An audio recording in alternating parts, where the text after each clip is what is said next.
We're having a blast. We're having a good time. And for your next performer, I'm going to make some space because I'm very excited for our next performer. And I think you are too. Big round of applause. First time performing, Caitlin Andrews.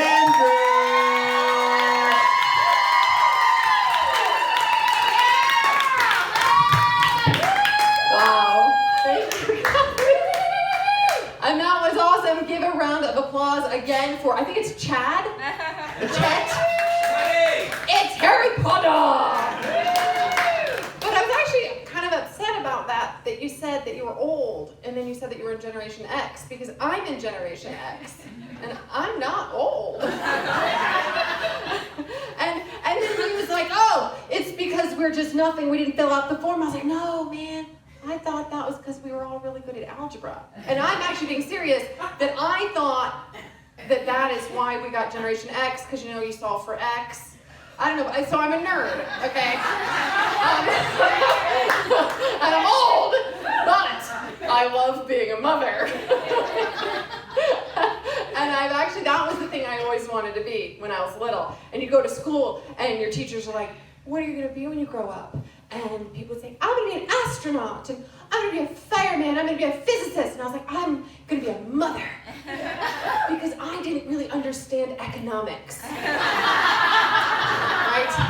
But seriously, it is all I ever wanted to be. So when I was 8 years old, my Elizabeth was born, okay? Now, from my mother's body and not mine, I know.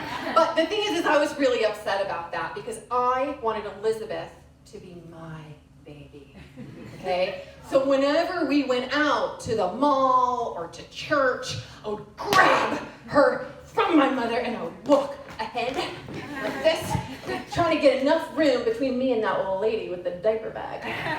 Because I was pretty sure if I could get some space, people would think that I was a prepubescent mother, unwed. And when she got a little older and she could kind of hold up her own neck, I would fling her over onto one hip and stick my hip out really far because real women have hips. And then, here's the key, is I would suck my stomach in as far as it could go until my ribs stuck out like this. Maybe they don't stick out as much anymore. But imagine that they really stuck out because then people would think that they were boobs. The kind with nipples that milk came out of. Now, you might say, Caitlin, that's ridiculous. They're not even in the right place. And I would say, you are wrong. Because when you are 8 years old and a mother, your boobs get a little saggy. So I was an 8-year-old, prepubescent, unwed mother with saggy boobs. I mean, it was my passion and I was going after it. Now, actually, it took me 25 years before I could achieve the goal of being an unwed mother. And I did it twice because I don't learn lessons very quickly. And the thing is it's way different than I thought it was gonna be. Like, I thought motherhood was gonna be like this.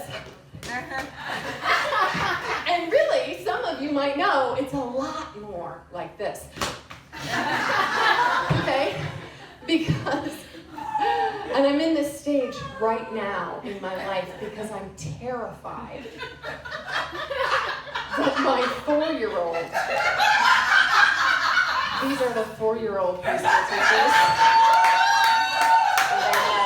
I'm terrified that he's a psychopath. Okay, I talked to them about it. And now some of you are going to say, oh, I know little boys, they're just wide open. They're like little criminals. And that is not what I mean. I mean psychopath. I have looked it up and listened to the podcast. And the thing that struck me while I was doing my research was the mothers, okay? Now, all of these mothers of these psychopaths, I think they're doing a pretty good job. Right? So, like, let's think. The Zodiac Killer. He's doing his homework, okay? He's like good at math. He's probably doing crossword puzzles at the table with his mother at night. Okay, Ted Bundy. He shakes everybody's hands. He looks at you in the eye.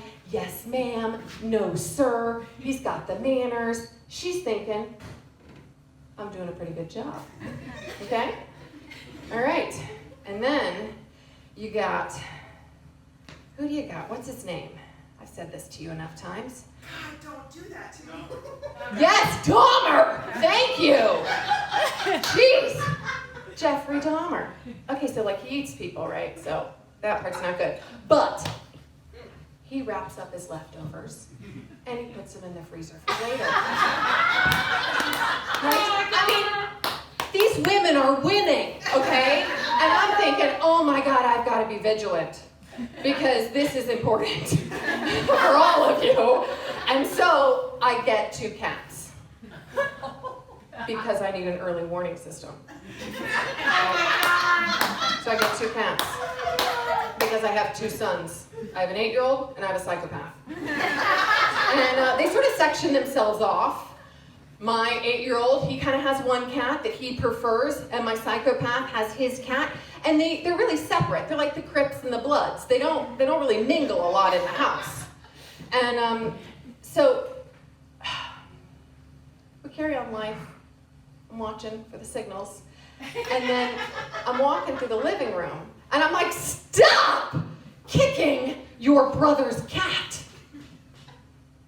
Right? There's no more screen time for you, because that's all you can do is take away screen time, okay? You can't spank them, because that would give them anger management issues. And you can't put them in timeout. I've read all of the literature, because that's going to give them antisocial anxiety tendencies, something, right? And I can't berate him, because although I do want to prevent another serial killer from entering the justice system, I do not want to be his first victim. So it's a very thin line I'm playing here. Okay, so no more screen time for you. And he says, he's 4, says, I forgot to tell you, we're all at home because his older brother's a little sick and he's watching TV in the background. This is an important detail. So he says, I want to go see what my brother doing. and I say, no, because your brother's in the back room watching TV because he's sick. He says, looking at me, I want go see what my brother doing, but I can't because he is sick. Now I don't know if you noticed what he did there, right? He kind of changed it a little bit. And that is a classic narcissist technique. And it's called arguing in bad faith. You can look it up, okay? And now I know what to do about this because I've been doing the research. And I say, honey, you're right that your brother is sick and he's watching television. But most importantly, your brother didn't hit the cat. And so he can watch TV, but you hit the cat and you cannot. See, I've got all my words, we're making it real clear, and he's just looking at me.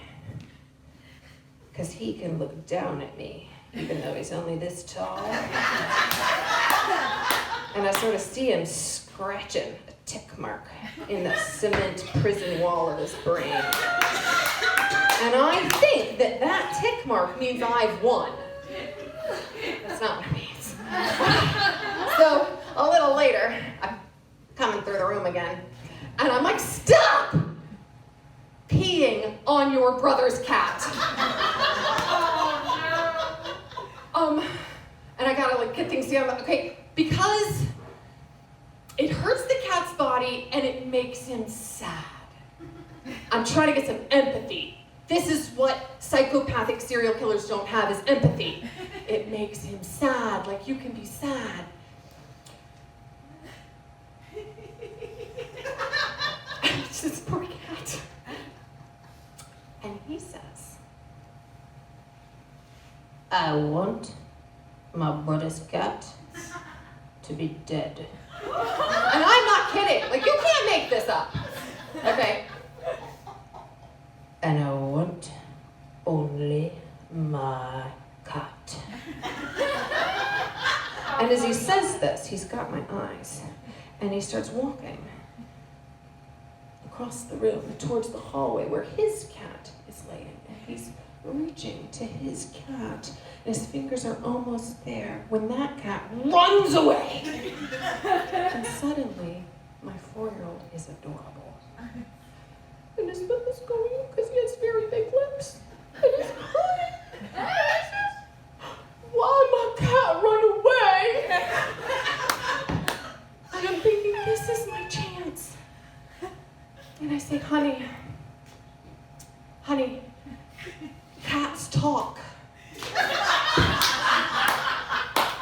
And you have hit your brother's cat and you've peed on your brother's cat. And he's told your cat about this, and now your cat is afraid of you and thinks that you might hurt him too. So really, you just need to be nice to all the cats. And he comes over and he puts his head on my shoulder and he just kind of cries a little. I mean, he's 4. He's adorable. And I think it's gonna be okay.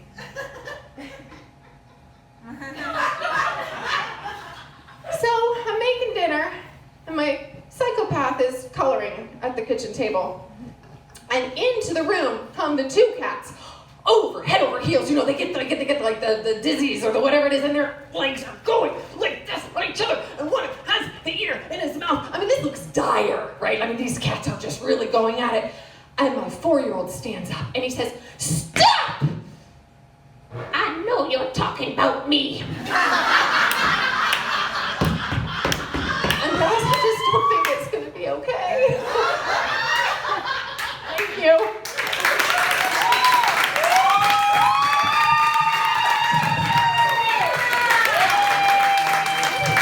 Kate and Andrew. Wow. What a great mom.